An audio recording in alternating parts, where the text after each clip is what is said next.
Hey pups, RB here. Today's video is yet again another history theory involving the Dragon Ball universe. And today we're going to be looking at the possible history theory for the Trio of Danger. What's extremely interesting about these three is that we don't know too much about them, other than they don't really like their universe. If you remember in episode 98, where Gamma calls it a steaming trash heap, and it may be a trash heap, but it's their trash heap, dang it! And there's not much known about them other than the three are brothers. Whether they're biologically related or not is entirely up to the fans and their own theories. They have certain powers, such as Basil's shiny blaster, Lavender's poison, Bergamo's ability to use his enemy's own strength and hit back twice as hard, as well as they seem to always be seen with either Ro, the Supreme Kai of the Ninth Universe, or the God of Destruction, Sidra. Not to mention their devoted loyalty towards the two. And that's pretty much it. Nothing else is known about them. This is why I developed yet another history theory story involving everyone's favorite trio of doggos. Please know that all these history theory videos are inspired by Inkrose's equestrian history theory videos on the My Little Pony Friendship is Magic series, and that these are my own theories, and they may or may not be included as headcanon to the main series, in the anime and or manga. If you have your own theory about the Trio of Danger, please feel free to share it in the comments. That being said, sit back, relax, and enjoy. Long after Beerus and Champa's new ruling in the 6th and 7th universes, many of the destroyers and Kais were replaced by new rulers left and right. One being from the 9th universe by the name of Sidra. As a young man, he believed his destiny was to become a god. He wasn't truly born under the air, but he felt the power of a destroyer, even though he was always hesitant to destroy other worlds and planets, only if it meant they were far too dangerous or barbarian from any and all life to speak of, and was no longer suitable for life. Meanwhile, the new Supreme Kai of the Ninth, Ro, was quite the opposite. Sure, his job was to create and protect life, but unlike the other Kais of all 12 universes, he was different. He did his job, but not very well. He would question Sidra whether or not a world would be salvageable every now and again, but he had a tendency to be cruel, unsporting, and rather harsh and boastful about how grand the Ninth Universe was, due to how many warriors and fighters they produced, when in truth, it was not the best universe to live in. That was due to all the wars and fights caused all over the planets, save for maybe planet Picarto, being the most peaceful planet of the Ninth Universe. Many creatures, big and small, young and old, were wise and skillful warriors, but they never caused any wars or fights. They held many tournaments, and everyone made sure to get along well. Right next to the planet was another that was the heavy opposite. Planet Dorama. A barbarian warrior of the wolves led a successful army, and his pack looked up to him as if he was a king or a god. The name he was given since birth was Gunnulf. He was the lead alpha of his pack, and was always kind and caring to any of his soldiers and many others to his tribe. He was also the main idol for any of the wolf cubs that wished to be strong and bold warriors. One day, Gunnulf traveled to the forest of the witches, laying many a curse on other armies and soldiers for whatever reason, seeing if some were either alive or on the verge of death. After deciding he'd finish the job himself, it was then he came across a beautiful snow-white she-wolf. Gunnulf was mesmerized by the young wolf's beauty. It was almost as if she was a siren casting a love spell upon the warrior. When the she-wolf noticed the bulkier one, she turned to him and asked, "Who are you, and why are you in my territory?" Her voice was stern, but at the same time, it was sweet as honey, and gentle as the whispering of the wind. Stepping out of his trance, Gunnulf spoke, with his voice bellowing, but at the same time, trying to keep it as gentle as his female counterpart. "I am called Gunnulf by my clan, a strong and very feared and respected warrior throughout the entire universe. May I ask whom you are, and why you linger here still?" The female blinked in surprise. She had never known a barbaric warrior would be so polite and kind. Seeing as he wasn't much of a threat as he appeared to be, she decided to explain herself. "My name is Diana. My clan has been recently fallen, as I am, as you can plainly see, the only survivor. I hid from the assault, as the war had slowly came to an end. My mother was slain by a black wolf, who wished to make me his bride, but neither I nor my mother would allow it. Diana began sobbing as the visions of her mother flashed within her mind. The Black Wolf's malicious grin faded into a wicked look of rage still burning in her brain. Gandalf's heart immediately sank, his first time seeing a woman weep and growing more and more sympathetic. He pulled Diana into a hug, hushing her sobs every so often, hoping to calm her down. The Black Wolf must have been one of his warlocks, and had a strong and rather unhealthy liking to beautiful women such as her. He must have planned the war to pull the wool over Gandalf's eyes, and to try to get what he wanted. There, Diana. If you'd like, we can allow you to stay in my pack.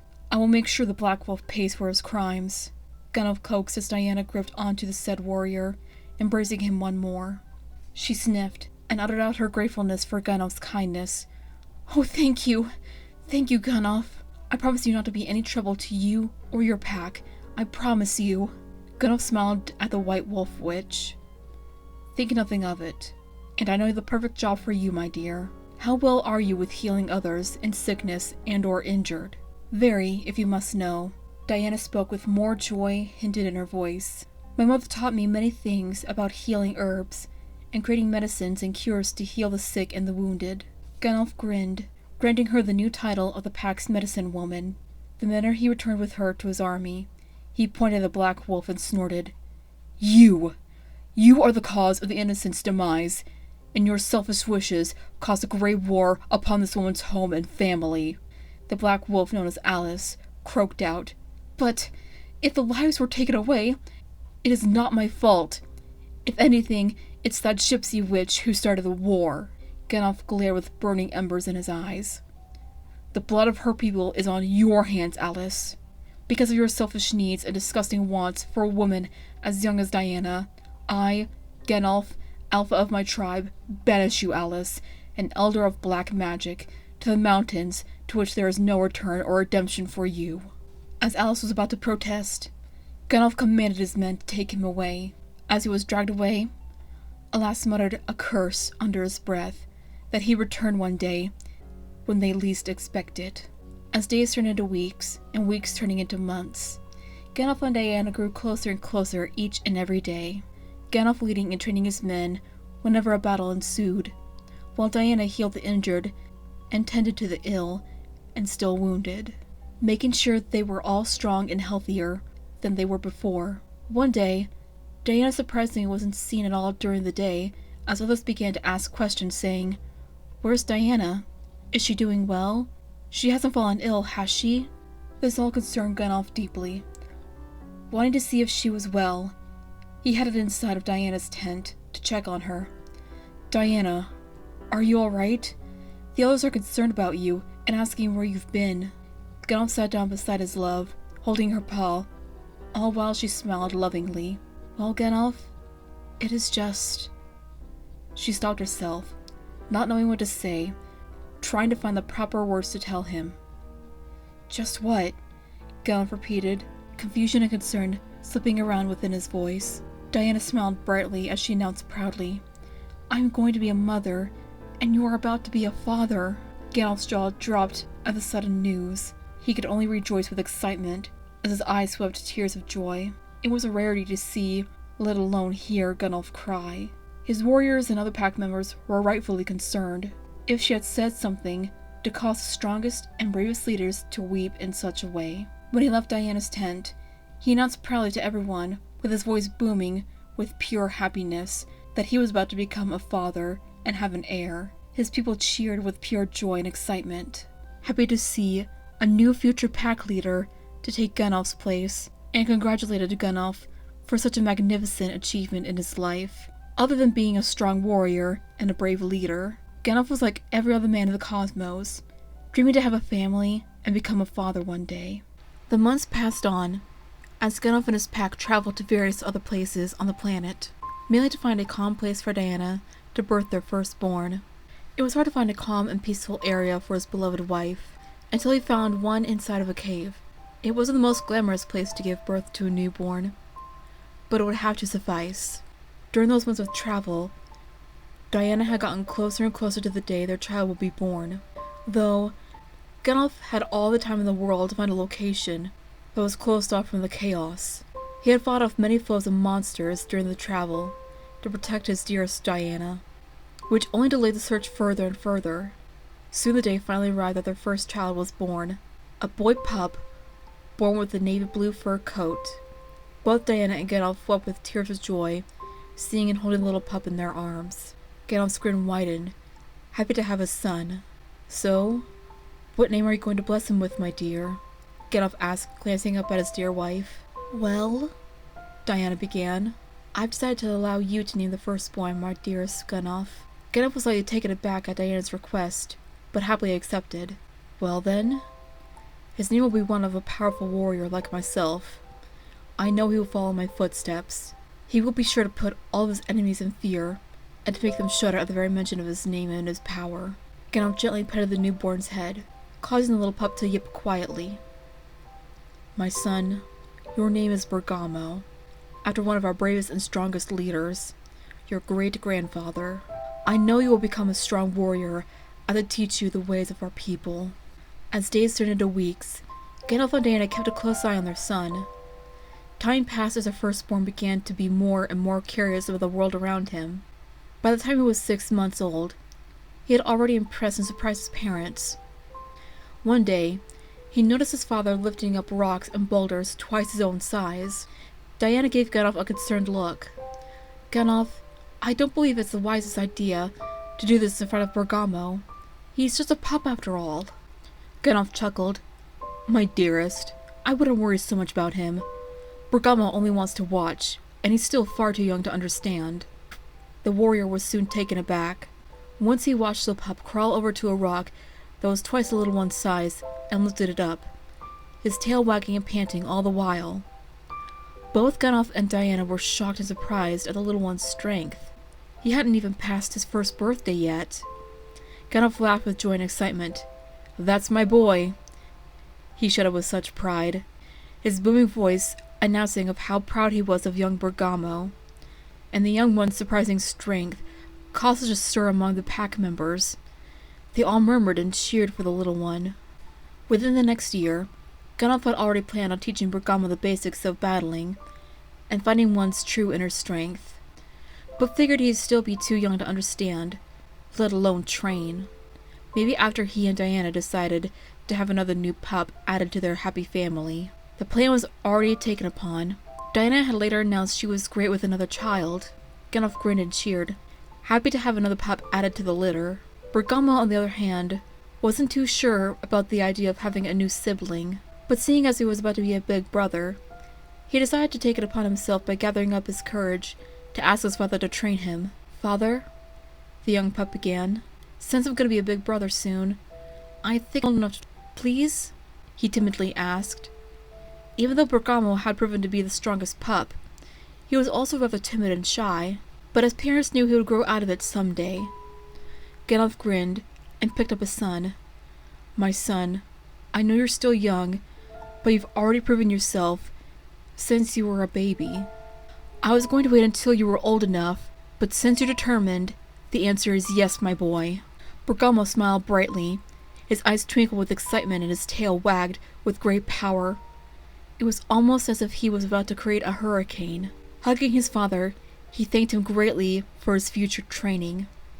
Gandalf immediately began the next morning as dawn was approaching. Gandalf didn't really have much to teach his son, seeing as Bergamo watched his father train ever since he was an infant, though he figured he'd do so anyway, just to be sure Bergamo had enough knowledge about battle and strength. Gandalf began with the lesson his father taught him.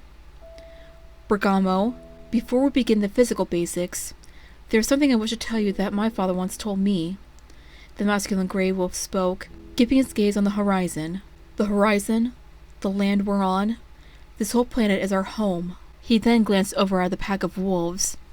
These wolves are our family and friends. We form a mighty pack that even the most fearsome of warriors and foes cower in fear by the very sight of us. Gandalf looked down at his son and smiled. And when my time comes, it will be your job to be the new alpha of the pack. But I want you to always remember, when my time comes, and I am no longer here, as well as your mother's time, and when she is no longer with you, you must always keep our spirits alive, Bergamo. Bergamo nodded and smiled, for he knew that his parents' time wouldn't be for years to come. Little did he know that'll be sooner than he believed. Once Gandalf had begun Bergamo's training, Bergamo was already finished with the first half by noon. Gandalf was still in shock at how strong and powerful his own son was, but still more proud than a father could ever be. Then one night, the navy blue pup was woken up by a loud cry of a newborn infant. Fearing the worst, he rushed out of the tent he was sleeping in and ran to where the crying was coming from. Much to his surprise, he ran into his mother's tent, seeing Diana laying on a bed, completely exhausted but happy at the same time, holding a bundle in her arms, Gandalf sitting beside her, smiling and weeping tears of joy. Diana took notice of Bergamo and motioned him over. The pup walked over to his mother's bedside and gasped at seeing his new brother. A pup with a yellow-brownish fur coat and still crying loudly. "Say hello to your new baby brother, Bergamo," Diana said, smiling. "We've decided to name him Lavender, after my brother. He was a medicine man who specialized in herbs, to heal others from sickness, and tended many wounds." Even though Gandalf disagreed on the name, he felt as if it was a perfect fit for their newborn son. Bergamo grinned, and his tail wagged with joy, happy to have a new sibling.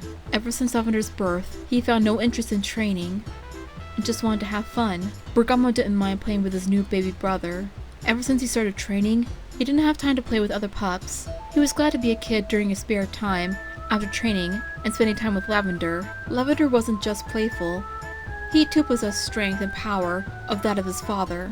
One time, he was playing fetch with the other pups, and brought back an entire tree branch instead of a smaller stick, causing the other pups to laugh at how silly and strong Lavender was. Just like Bergamo and Gandalf, he truly was a jokester in his younger years. One day, a venomous snake tried to sneak up and bite one of the wolf cubs. A sheeple cried out for her mother and father. But before the parents could even stop the slimy, poisonous creature, Lavender jumped on the snake, and out of pure instinct, inhaled deeply and blew out a purple smog at the creature, causing it to hiss and slither away, blinded by whatever the pup had blown in his face. As soon as the parents of the two pups arrived, they picked up the baby and asked their daughter what had happened. She explained that Lavender saved her sibling, with the purple fog coming from his mouth. Concerned, the two took it upon to Gandalf and Diana. Once they received the news, Diana came to a conclusion that Lavender possessed the power of poison, but also knew he wouldn't be careless with it. Once the young pup learned his newfound power, he swore to himself that he'd use it for good, and to protect those he cared for that were his family and friends. One day, Diana announced that she was pregnant once again. Gandalf already had his hands full with Bergamo and Lavender, but figured a new pup added to the litter was still a good thing in his eyes, seeing as both Bergamo and Lavender were very excited about a new sibling. A few months later, the wolf pup was born. The cub was born with a bright red fur. Sure, he was the runt of the litter due to how small he appeared to be, but his size wouldn't define how powerful he'd become. Bergamo and Lavender were excited and happy regardless of his size, and he'd eventually prove everyone who underestimated his power wrong. Both Gandalf and Diana decided on the perfect name for him. The red wolf was blessed with the name Basil. Both Bergamo and Lavender swore to themselves that they'd protect their younger brother, no matter what the cost may be. Unfortunately, the pack didn't have much time to celebrate the arrival of the new little wolf cub. For Alice, the black wolf that was banished by Gandalf, had returned for a powerful vengeance. He had planned this day to come for years, since his banishment. Once he arrived at the ceremony for Basil's birth, he grinned as he bared his disgusting yellow teeth. They were jagged and sharp. Alice's teeth could even envy a butcher knife or even a sword. My, what a wonderful celebration you have there, Gandalf," Alice hissed, glaring at his children. Bergamo, frightened, stood his ground to protect Lavender. Said sibling was hiding right behind his older brother. Diana held baby Basil closely, giving her baby protective from the monster before them. Gandalf glared at the black wolf. "You're not welcome here, Alice. Leave this area at once, before you're exiled. I'm giving you this one chance to do so." Alice chuckled, his throat hoarse from age. "Gandalf, you really shouldn't underestimate one who manipulates dark magic and commands an army of demons and shadows to do his bidding." The black wolf raised his arm as he summoned his army. A gaggle of spirits, reanimated corpses of those that were previously banished and exiled by Gandalf and his men. and shadow creatures began to rise. But if you dare challenge me and my army, you and your foolish brainwashed sheep you dare call wolf warriors are more than happy to do so. Alice laughed at the hidden fear Gandalf possessed. Gandalf glared. Then pay for your crimes with your blood. He turned to Diana. Diana, take our children and run. Find somewhere safe for them. Hurry! No, I won't leave you, Diana protested. I won't leave, and neither will our sons. Gandalf planted a kiss upon Diana's lips and pulled away from her. Diana, you must protect our children and keep them safe. Diana's eyes glazed over and became glass-like. Tears threatened to fall down them. Gandalf, She sniffed hard and uttered her last words her husband would ever hear from her. I love you. You have given me so much hope. I'll never forget you. Gandalf smiled at his wife, for what will be the last time. And I love you, Diana. You've made me a very happy man. He glanced over to his sons. Bergamo, Lavender, promise me you'll both become the strongest warriors our universe has ever witnessed. Both of the boys nodded, willing to keep their promise. Gandalf then turned to the youngest, being held in Diana's arms. Basil, you may not remember me, but I know you'll become a very powerful warrior one day. He turned to Alice, his smile fading into a look of hatred with a permanent scowl on his face. Raising his sword, Gandalf shouted and charged at Alice and his army with his pack following his lead. Diana ran off with their 3 boys, hoping to get away from the chaos as swiftly as possible. Alice yelled as his army mimicked the same attack. Unfortunately for Gandalf and his pack, the war would be all but won.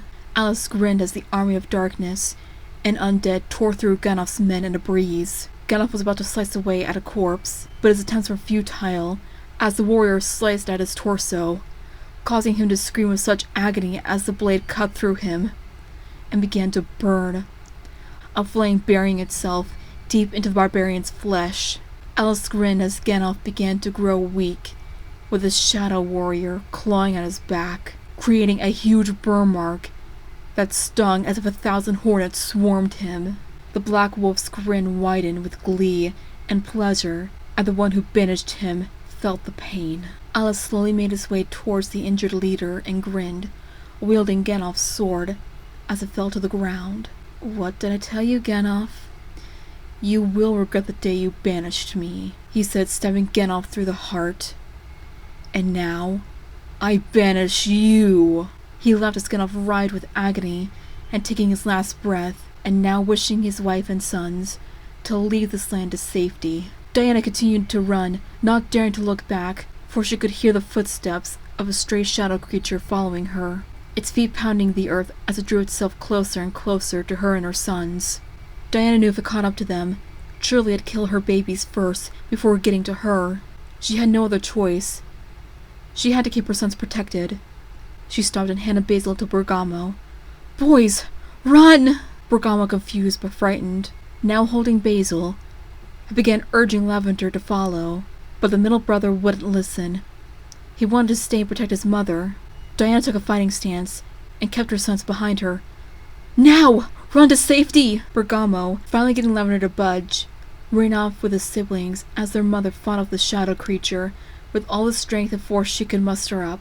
Diana wasn't much of a warrior, nor did she have time to practice her magic skills due to being a mother of 3 children, but it was the best she could do for her babies now. She swore to herself she'd protect them from all harm and danger. Lavender looked back slightly to see the horror before him, no longer hearing the orders of his older brother to keep running, but hearing the screams and cries of his mother being killed by that creature. The pup screamed as tears rolled down his face. Bergamo grabbed Lavender and ran as far from the chaos as they could. The last thing Diana saw was the 3 boys leaving their home. She took her last breath and smiled, knowing her babies would be safe and protected by the eldest of the 3.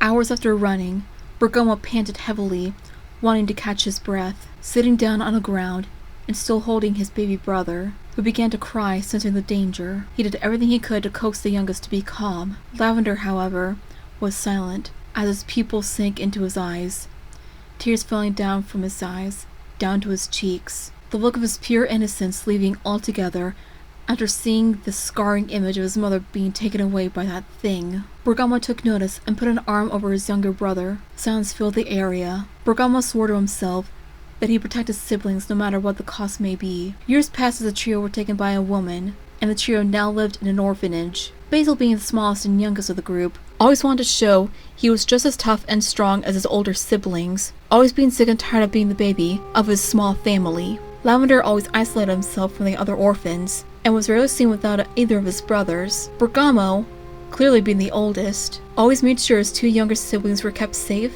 taken care of, and always kept an eye on them. Despite that, they weren't very well liked among some of the orphans. They were always picked on and bullied because they were the only canines there. The other orphans were either human-like creatures, dragons, rabbits, felines, or even creatures that were never even seen before. Being the only three wolves there, they had to put up with a lot of bullying and teasing. Basil seemed to be the brunt of it all, seeing as he was the smallest and the youngest. He was an easy target for the orphans to beat up verbally or physically, until one day, the young pup had enough of it all. He was tired of being the baby of his family. He was tired of being bullied. He was going to show everyone he wasn't a weak puppy. Once one of the group of kids walked up to him to tease him and beat him up as a usual routine, Basil wouldn't hold back. As soon as the biggest child of the group stepped near the pup, Basil immediately raised up his leg and kicked the bully in the stomach, hard enough to make him fly back and hit against one of the walls. This shocked everyone who witnessed it, including his siblings. One of the caretakers immediately grabbed Basil and dragged him into his room, locking the poor boy inside. Unfortunately, a majority of the caregivers in the faculty weren't the best of people to some of the orphans there. The trio of pups were no exception to this rule. Upon seeing this, Bergamo grew enraged, but surprisingly kept calm throughout the whole day, for the eldest brother developed a plan of escape and whispered the plan to Lavender. His younger brother agreed to it. Seeing as they no longer wished to live in the orphanage, they didn't see it right to be there. They didn't see it to be right for them to be treated the way they were. They hated it there. Later that night, once everyone had fallen into slumber, Bergamo and Lavender put their plan into action. The duo did their best to sneak past all the rooms very, very quietly.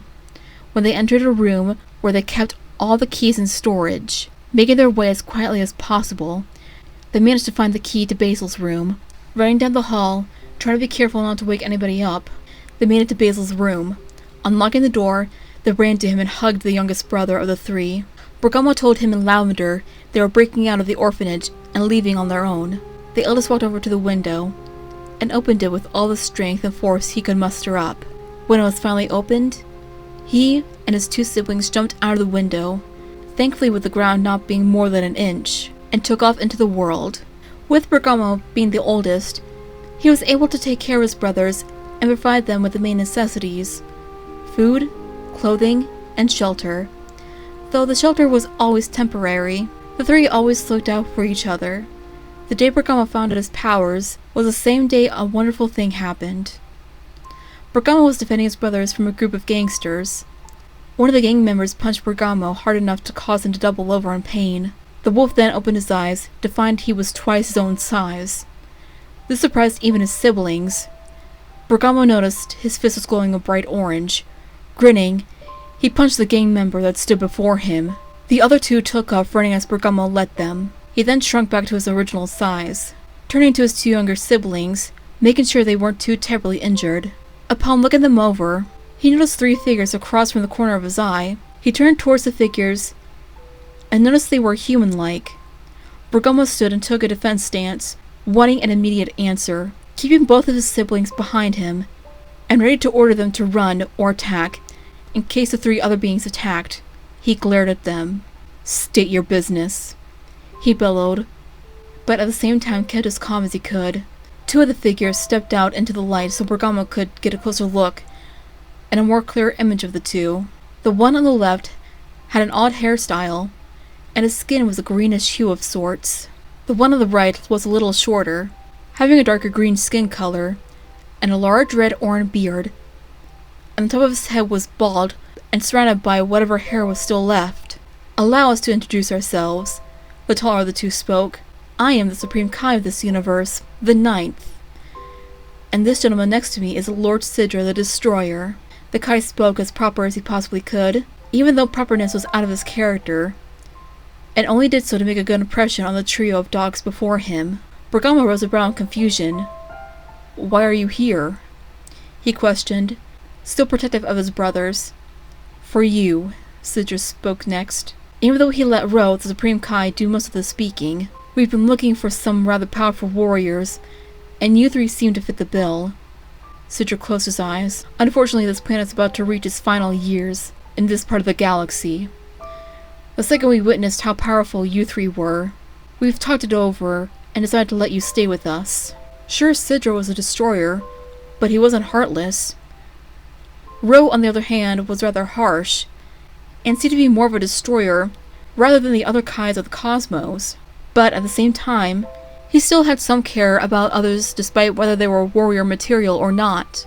And Bergamo, Lavender, and Basil were no exception to those two.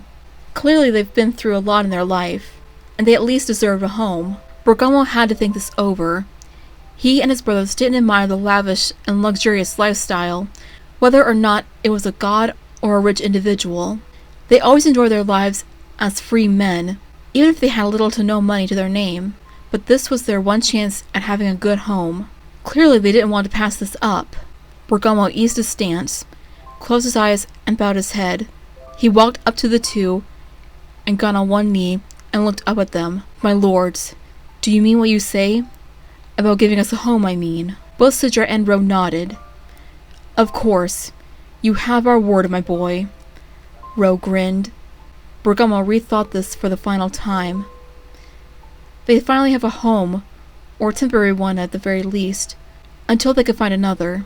They hopefully wouldn't go hungry, like they probably have for a few years, not have to hunt their meals, or even steal food anymore. Clearly this was a one-time opportunity. With the final decision made, Bergamo spoke. "Very well, my lords. We will stay with you." The larger wolf's ears twitched at the tearful rejoice of his younger brothers, finally happy to have a home at last, even though it wasn't to their particular liking to the lifestyle. They've adapted to it over the years. Surely it was a nice change of pace despite being luxurious. For the next coming years, the trio of danger would train as hard as possible, battle every foe now and again, and continue living with Sidra and Ro. They always did their best to not disappoint them, especially during an expo between the 9th and the 7th universe, and a tournament held by Grand Zeno himself, and promised themselves to always try their best, even if they lost both battles.